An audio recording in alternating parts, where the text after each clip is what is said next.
Welcome to my YouTube channel Ramesh online. AP ఉద్యోగులు మరియు పెన్షనర్ల July నెల జీతాలు మరియు పెన్షన్ల తాజా సమాచారం. ఆగస్టు 2 సాయంత్రం 9 గంటల సమయానికైతే చూస్తున్నాం. బిల్లుల్లో మొదలైన కదలిక. ఆ వివరాలు ఏంటో ఒకసారి ఈ వీడియోలో చూసేద్దాం. చూసే ముందుగా ఫ్రెండ్స్ ఎవరైనా ఇంకా మన ఛానల్ని సబ్స్క్రైబ్ చేసుకోకపోతే వెంటనే సబ్స్క్రైబ్ చేసుకోండి. అదేవిధంగా వీడియో మీకు నచ్చినట్లయితే ఒక లైక్ చేయండి. ఇక విషయానికి వచ్చినట్లయితే ఏపీ ఉద్యోగులు మరియు పెన్షన్లకు సంబంధించినటువంటి బిల్లుల్లో ఆగస్టు 2 అనగా ఈరోజు సాయంత్రం వరకు అయితే ఎటువంటి కదలిక లేదు. ముఖ్యంగా బిల్లులన్నీ కూడా బ్యాచ్ నంబర్లు అలాట్మెంట్ అయినటువంటి బిల్లులన్నీ కూడా మరలా వెయిటింగ్ ఫర్ ఫండ్ క్లియరెన్స్లోకి వెళ్ళాయి. మళ్ళీ వెంటనే వాటికి బ్యాచ్ నంబర్లో అలాట్మెంట్ కావడం జరిగింది. ఈ విధంగా మళ్ళీ వాటికి బ్యాచ్ నెంబర్లు అలాట్మెంట్ అయినటువంటి ఈ బిల్లు కూడా ఇప్పుడిప్పుడే జీతాలు మరియు పెన్షన్లుగా జమ అవుతున్నాయి. ఇక్కడ మనం చూస్తున్నాము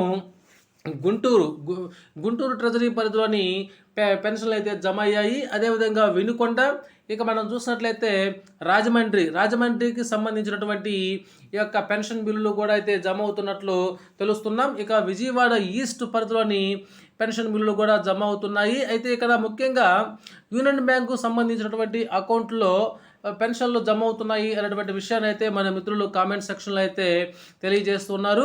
కాబట్టి కదలిక మొదలైంది కాబట్టి ఈరోజు రాత్రికి లేదా రేపు ఉదయానికి అయితే ఎట్టి పరిస్థితుల్లో అందరికీ కూడా పూర్తి స్థాయిలో పెన్షన్లు మరియు జీతాలు జమ అవుతాయని ఖచ్చితంగా చెప్పవచ్చు మిత్రులారా. Okay friends, thank you.